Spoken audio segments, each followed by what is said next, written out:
இந்த NHRC சைட்ல பாத்தீங்க அப்படின்னா 2012 இருந்து தான் வந்து டேட்டாஸே அவைலபிளா இருக்கு. அதுக்கு முன்னாடி வந்து ஒருவேளை புக்ல மெயின்டைன் பண்ணுவாங்க, கையில எழுதுவாங்க அப்படிங்கறதுனால இதுல பதிவேற்றம் செய்யப்படலையா என்னன்னு தெரியல. ஆனா டேட்டாஸ் இதுல இருந்து அவைலபிளா இருக்கு. அப்ப அதுக்கு முன்னாடி நடக்கலையான குற்றங்கள் நிறையவே அதுக்கு முன்னாடியுமே நடந்திருக்கு.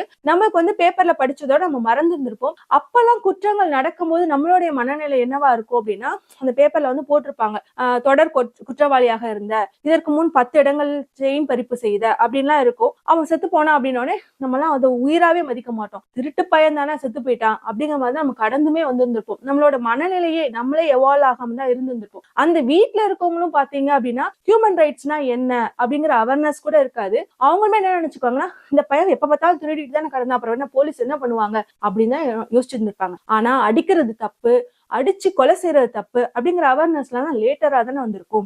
அதுக்கு ஒரு கேஸ் தான் உதாரணமா 1992 நடக்குது. அதாவது அம்மையார் பதவி ஏற்றது 1991. பதவி ஏற்ற உடனே அவங்க எவ்வளவு நல்ல நல்ல காரியங்கள்லாம் பண்ணாங்க தெரியுமா? அதுல மிக முக்கியமான காரியம் அப்படின்னு